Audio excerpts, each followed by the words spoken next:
पिछले 14 साल में भारतीय सेना पर यह सबसे बड़ा आतंकी हमला। लश्कर ए तैयबा ने इस हमले की जिम्मेदारी ली है। रक्षा मंत्री मनोहर पर्रिकर और सेना प्रमुख जनरल दलबीर सिंह उरी के लिए निकल चुके हैं। इधर दिल्ली में इस वक्त गृह मंत्री राजनाथ सिंह के घर पर एक हाई लेवल मीटिंग चल रही है, जिसमें आईबी, रॉ के चीफ, एनएसए अजीत डोवल, गृह मंत्रालय और रक्षा मंत्रालय के वरिष्ठ अधिकारी मौजूद हैं। बैठक से पहले गृह मंत्री राजनाथ सिंह ने प्रधानमंत्री नरेंद्र मोदी को उरी हमले की पूरी जानकारी दी। पिछले 9 महीनों में भारतीय सेना पर यह दूसरा बड़ा हमला है। इससे पहले सीमा पार से आए आतंकियों ने इसी साल 2 जनवरी को पठानकोट एयरबेस पर हमला किया था। पठानकोट हमले में सेना के 7 जवान शहीद हुए थे। दूसरा हमला आज उरी में हुआ। सेना के 17 जवान इसमें शहादत हुए हैं। लेकिन हम सवाल ये पूछ रहे हैं कि पठानकोट के बाद उरी में हमला क्यों? और आपको अब ये जानकारी देते हैं कि उरी में सेना के इस कैंप को ही आतंकियों ने निशाने पर क्यों लिया, क्या अहमियत है इस कैंप की। तो उरी आर्मी बेस कैंप में अत्याधुनिक हथियारों का भंडार है। कैंप के अंदर सेना की कुल 17 बटालियन आती हैं। फौज की तैनाती, हथियारों की सप्लाई का जिम्मा इसी कैंप के पास है और एलओसी के ये करीब है। ये सभी बातें हैं जो इस कैंप को काफी अहम बना देती हैं। जम्मू कश्मीर के उप मुख्यमंत्री निर्मल सिंह ने उरी हमले के पीछे पाकिस्तान का हाथ बताया है। निर्मल सिंह ने कहा है कि पाकिस्तान प्रॉक्सी वॉर कर रहा है। तो ये एक प्रॉक्सी वॉर है इसमें, और एक देश जो है पाकिस्तान, जो इसी में लगा हुआ है कि किस तरीके से जम्मू कश्मीर में अफरा तफरी मचाई जाए, यहाँ पर इस प्रकार की बात कर रहा है। तो डेफिनेटली कहीं ना कहीं इस प्रकार के जो लूप होल्स रहते हैं, और ये भी ठीक है कि हम जो है जब इस प्रकार की इवेंचुअलिटी आती है तो उनके ऊपर जो है सिर्फ उनको रोका नहीं जाता, उनको मारा भी जाता है, और काफ़ी से मिलिटेंट्स में मारे गए हैं। 17 जवान शहीद हुए हैं। क्या बड़े फैसले आज लिए जा सकते हैं, उसी को लेकर एक बड़ी मीटिंग चल रही है। गृह मंत्री राजनाथ सिंह, जिन्हें जाना था रशिया और अमेरिका के दौरे पर, पूरी दुनिया की निगाहें उनके इस दौरे पर टिकी हुई थी। पाकिस्तान को बहुत तकलीफ हो रही थी इस दौरे से। ठीक उस दौरे से पहले इस आतंकी हमले को अंजाम दिया गया है। तो दूसरी तरफ उरी में कैसे फौज को निशाने पर लेने की कोशिश की गई आतंकियों द्वारा, वो हम आपको दिखा रहे हैं। तो दूसरी तरफ अहम मीटिंग, गृह मंत्री प्रधानमंत्री को इस हमले को लेकर पूरी जानकारी दे चुके हैं। तमाम बड़े अधिकारी इस मीटिंग में मौजूद हैं और निगाहें इस बात पर टिकी हैं कि भारत उरी हमले का किस तरीके से जवाब देगा। कई खास मेहमान हमारे साथ हैं। अमृत कपूर साहब हैं, ब्रिगेडियर अमृत कपूर, रक्षा विशेषज्ञ आप उन्हें कह सकते हैं। कर्नल रिटायर्ड शिवदान सिंह साहब है, रक्षा विशेषज्ञ। मेजर जनरल रिटायर्ड शंकर मूर्ति साहब हमारे साथ हैं, और साथ ही मेरे सहयोगी मनीष शुक्ला, वो भी हमारे साथ हैं। मनीष, सबसे पहले कोई अपडेट इस बड़ी मीटिंग को लेकर के आपके सामने आ रहा है, क्योंकि इस देश में आज हर नागरिक ये जानना चाहता है कि भारत का रिस्पॉन्स क्या होगा उरी हमले को लेकर। देखिए, मीटिंग अभी चल रही है। अदिति, आप देख सकते हैं कि हम इस वक्त गृह मंत्री के घर के बाहर खड़े हैं और करीब 45 मिनट हो गए हैं जब यहाँ पर रॉ चीफ और आईबी के special director general military intelligence और इसके साथ ही डिफेंस सिक्योरिटी, ये सारे अधिकारी यहाँ पे मौजूद हैं। और कोई ना कोई इस बात को लेकर के चर्चा हो रही है कि किस तरीके का अब भारतीय सेना का रिस्पॉन्ड होगा। देखिए, अलग अलग तमाम बातें कही जा रही हैं कि क्वेश्चन उठ रहा है कि क्या सिर्फ महज 6 किलोमीटर दूर वहाँ से एलओसी था, क्या हमारी जो ग्रिड है आर्मी की, उस ग्रिड में कोई प्रॉब्लम थी, ग्रिड में आतंकियों के मूवमेंट को नोटिस नहीं किया जा सका, ये जानते हुए कि ये बहुत सेंसिटिव एरिया है।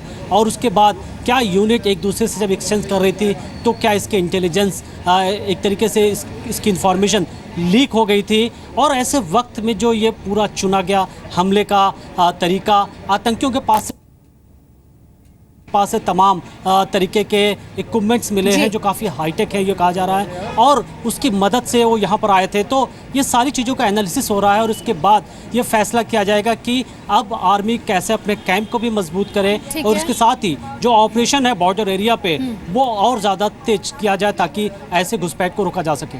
ठीक है ब्रिगेडियर कपूर, जो सवाल हम जी न्यूज़ पर उठा रहे हैं वही सवाल मेरा आपसे है। पठानकोट हमले के बाद तमाम बातें, तमाम दावे, रोज कोई ना कोई अलर्ट, अभी 2 दिन पहले एक और अलर्ट, फिर भी इस तरीके का हमला, भारत का रिस्पांस क्या होना चाहिए उरी हमले के बाद?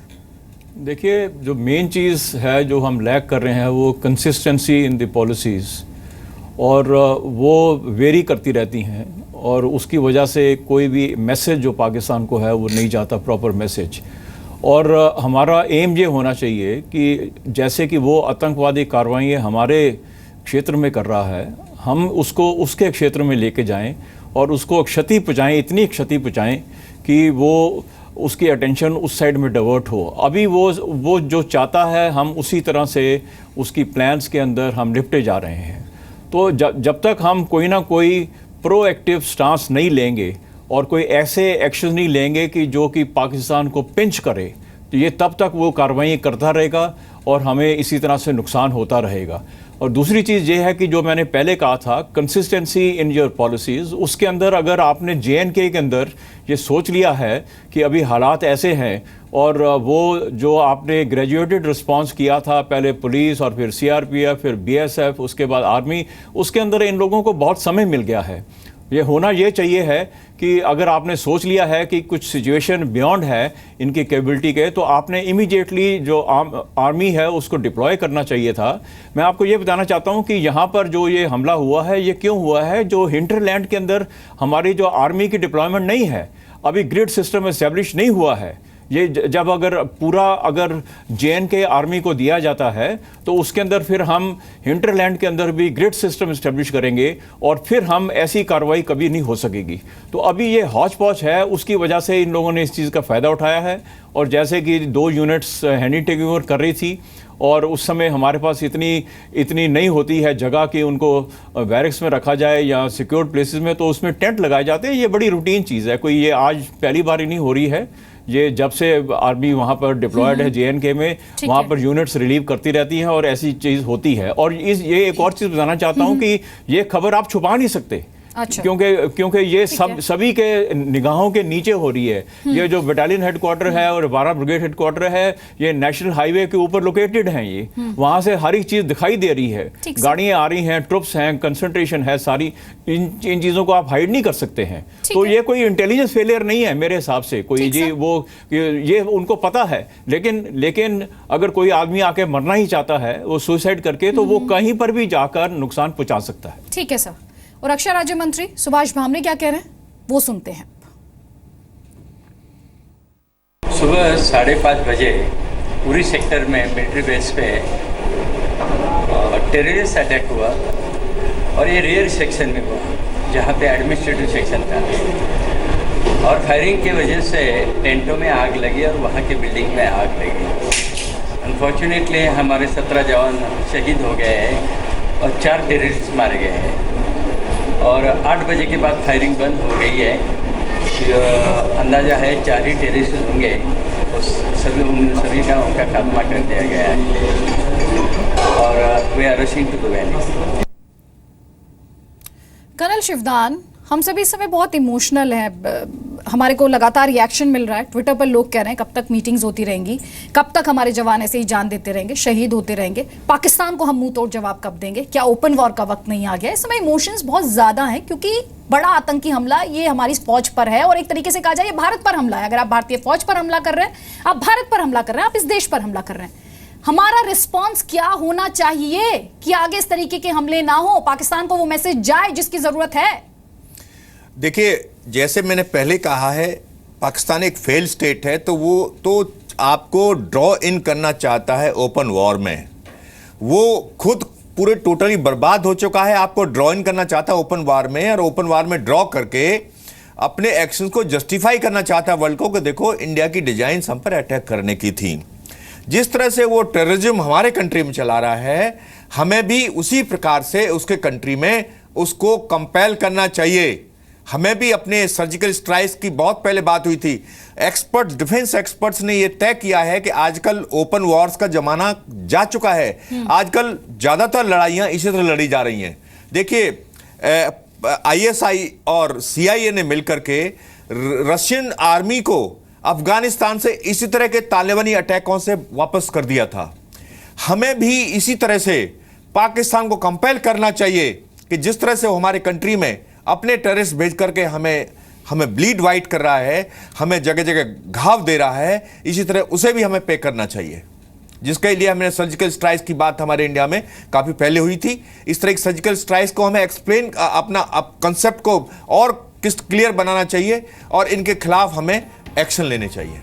जनरल शंकर मूर्ति, मीटिंग चल रही है, हम सभी उम्मीद करें कि कोई बड़ा फैसला लिया जाएगा। आप इस मीटिंग से क्या एक्सपेक्ट करेंगे? आप क्या चाहेंगे जो मौजूदा कश्मीर में हालात हैं उसको देखते हुए भारतीय फौज की जो पोजीशनिंग है, भारतीय फौज की जो ताकत है, भारतीय फौज जहां पर इस समय खड़ी है, उसमें क्या बदलाव किया जाए कि वो और ज्यादा ताकतवर बने, उसकी डिसीजन मेकिंग और स्विफ्ट हो, वो और ज्यादा आजादी पाए?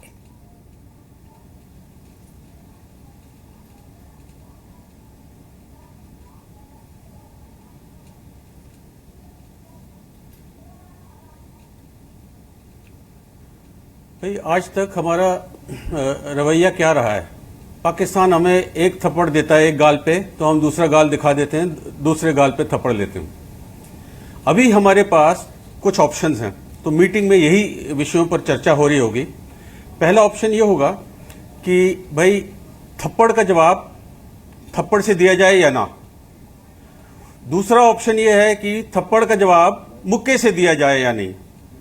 और तीसरा जवाब यह हो सकता है कि जो भी हम जवाब दें वो अभी इसी वक्त होनी चाहिए या अपने टाइम पे चूज करके, अपने समय पे चूज करके, अपने जगह पे चूज करके तब हम जवाब दें।